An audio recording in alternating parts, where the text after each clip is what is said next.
Halo, Assalamualaikum warahmatullahi. Masih bersama saya di sini, dan pada video kali ini kita akan menghitung besarnya kapasitansi pada susunan konduktor berbentuk pelat tipis dengan luas tak hingga. Pada proses ini, pengetahuan kita mengenai cara menghitung intensitas medan listrik menggunakan hukum Coulomb dan hukum Gauss kembali kita pergunakan. Saya harap kalian tetap fokus dan selamat menyaksikan video berikut ini.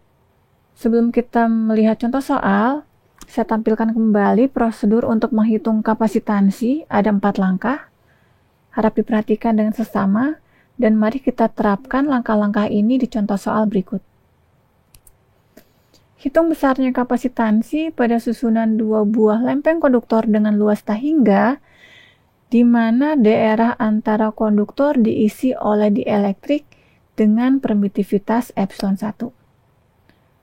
Mari kita gambarkan sebagai berikut. Yang pertama ini adalah lempeng konduktor yang luasnya tak hingga. Di atasnya kita gambarkan ada suatu dielektrik, dan di atas dielektrik ini ada lagi konduktor dengan luas tak hingga. Tebal dari dielektrik adalah D dan permitivitasnya adalah epsilon 1. Jika kita gambarkan dari samping, maka akan kita dapatkan bentuk kapasitornya adalah sebagai berikut. Selanjutnya, kita asumsikan bahwa kedua konduktor memiliki muatan yang sama tapi berlawanan tanda. Di sini saya katakan bahwa konduktor bagian bawah memiliki distribusi muatan sebesar plus rho s, sedangkan konduktor bagian atas memiliki distribusi muatan sebesar minus rho s. Berikutnya kita masuk ke langkah kedua, yaitu kita menghitung besarnya intensitas medan listrik di antara kedua konduktor dengan menggunakan hukum Gauss. Untuk menghitung besarnya intensitas medan listrik, langkah mudahnya adalah mari kita hitung terlebih dahulu besarnya intensitas medan listrik yang disebabkan oleh satu buah plat tipis yang diberi muatan sebesar plus rho s. Jika saya gambarkan secara 3 dimensi, maka sekarang kita akan menghitung besarnya intensitas medan listrik di titik yang terletak pada sumbu Z, seperti yang saya gambarkan pada slide saya, yang disebabkan oleh muatan yang terdistribusi secara merata sebesar plus rho s yang terletak pada bidang dengan luas tak hingga. Untuk menghitung besarnya intensitas medan listrik di titik atas ini, dapat kita gunakan kasus yang pernah kita pelajari pada hukum Coulomb untuk menghitung besarnya intensitas medan listrik di sebuah sumbu Z positif di titik atas yang disebabkan oleh muatan terdistribusi secara rho s pada benda berbentuk piringan cakram dengan radius dalam A dan radius luar B. Dari hukum Coulomb yang telah kita pelajari di bab 1, akan kita dapatkan bahwa besarnya intensitas medan listrik di sumbu Z positif di titik sini, besarnya adalah rho s dikalikan Z dibagi 2 epsilon 1, dikalikan dengan min 1 dibagi akar rho kuadrat ditambah Z kuadrat, dengan batas dari A sampai B, dan arah vektor satuannya adalah plus AZ. Sekarang akan kita gunakan hukum ini, persamaan ini, untuk menghitung besarnya intensitas medan listrik yang disebabkan oleh suatu pelat tipis yang luasnya tak hingga.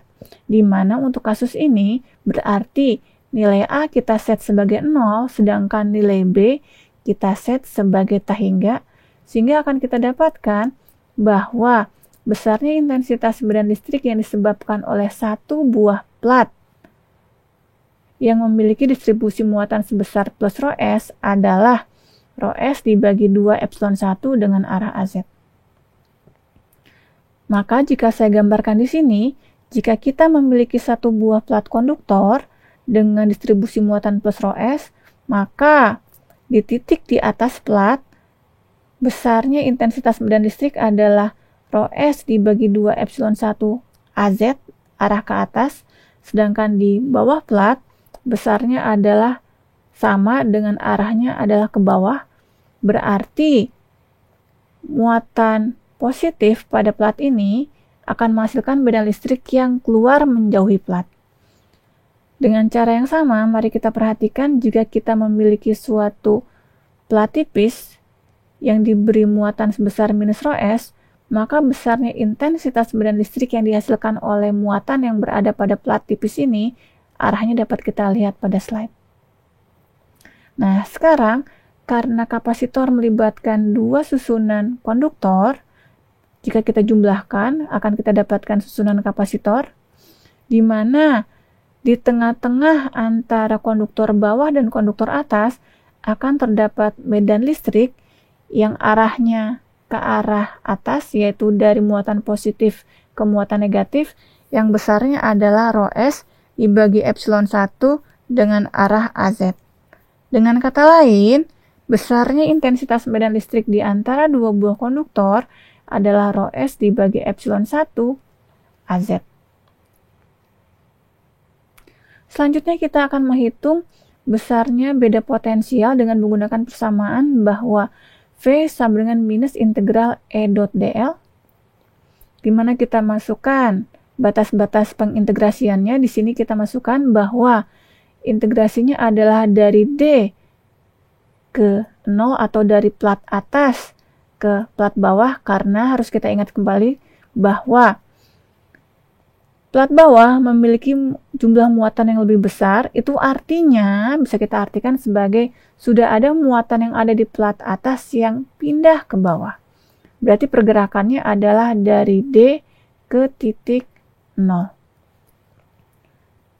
Dengan memasukkan batas-batas integrasi seperti yang kita lihat pada slide, maka akan kita dapatkan bahwa besarnya beda potensial adalah rho S dikalikan D dibagi dengan epsilon 1, sehingga besarnya kapasitansi adalah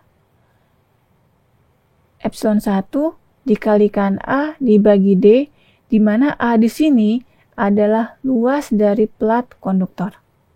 Setelah menyaksikan video tadi, kita diingatkan kembali cara menghitung intensitas medan listrik pada susunan konduktor berbentuk plat tipis.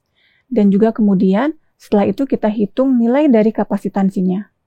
Untuk materi di video berikutnya, kita masih akan melihat contoh soal untuk menghitung kapasitansi pada susunan konduktor berbentuk plat tipis, di mana perbedaannya adalah jumlah dielektrik yang terlibat pada susunan konduktor ini lebih dari 1. Baiklah, terima kasih atas perhatiannya, dan sampai jumpa di video selanjutnya.